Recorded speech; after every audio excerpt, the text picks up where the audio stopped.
പരിഷ്കരിച്ച് ലോകം എവിടം വരെ എത്തി കണ്ടില്ലേ?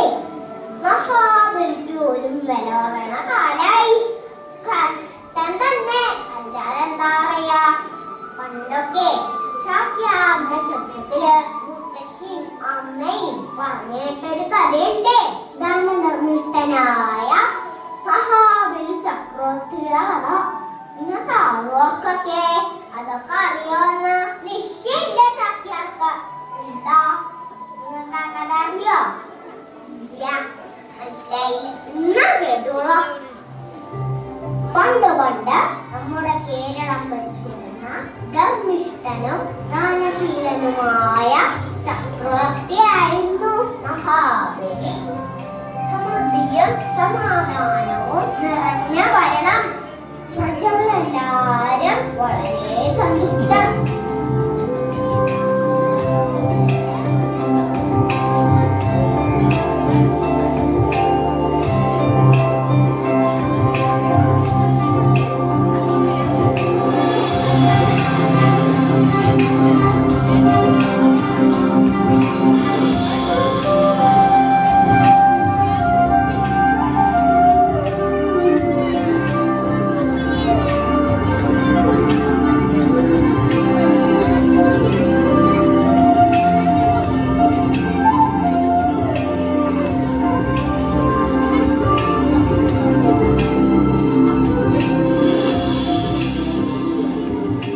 അങ്ങനെ മഹാബലിയുടെ പേരും പെരുമയും ജനപ്രീതിയും ഭൂമിയിലും സ്വർഗത്തിലും പരന്നു. മഹാബലിയുടെ പെരുമയിൽ അസൂയ പൂണ്ട ദേവേന്ദ്രൻ തന്റെ സ്ഥാനമാനങ്ങളെല്ലാം നഷ്ടപ്പെട്ടു പോകുമോ എന്ന് ഭയപ്പെട്ട് വിഷ്ണു ഭഗവാന്റെ മുമ്പിലെത്തി സങ്കടം ബോധിപ്പിച്ചു.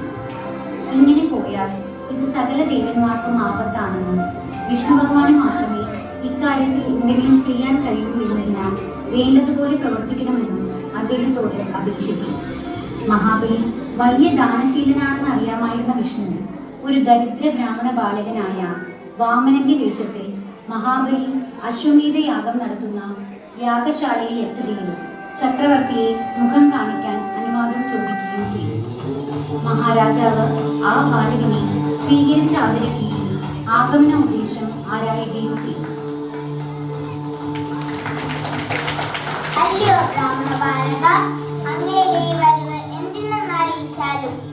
അങ്ങ് മഹാദാനശീലനല്ലേ? അടിയന് തപസ് ചെയ്യാൻ 3 അടി മണ്ണ് മാത്രം തന്നാൽ മതി. വെറും 3 അടി മണ്ണോ?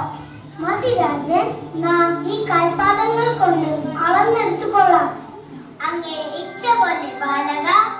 മഹാബലി ഇത് പറഞ്ഞ നിമിഷം ബ്രാഹ്മണ ബാലന്റെ വേഷം പൂണ്ട് വിഷ്ണു ഭഗവാൻ ഒരു കാലടി കൊണ്ട് ഭൂമിയും മറ്റേ കാലടി കൊണ്ട് ആകാശവും അളന്നു. മൂന്നാമത്തെ കാലടി വയ്ക്കാൻ സ്ഥലം കാണാതെ അദ്ദേഹം ചക്രവർത്തിയോട് ഇപ്രകാരം ആരാധി. രാജൻ, മൂന്നാമത്തെ കാലടി ഞാൻ എവിടെ വെക്കുമെന്ന് പറഞ്ഞാലും? ഭഗവാനെ, അങ്ങാരാണെന്ന് എനിക്ക് മനസ്സിലായി. ഞാൻ എന്റെ വാക്ക് പാലിക്കുന്നു. മൂന്നാമത്തെ കാലടിക്കായി ഞാൻ എന്റെ ശിരസ് നമിക്കുന്നു.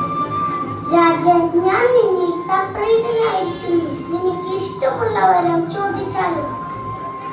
പ്രഭു, വർഷത്തിലൊരിക്കൽ നിന്റെ പ്രജകളെ വന്ന് കാണാൻ മാത്രം അനുവദിച്ചാൽ മതി. മറ്റൊന്നും നമുക്ക് വേണ്ട. തഥാസ്തു.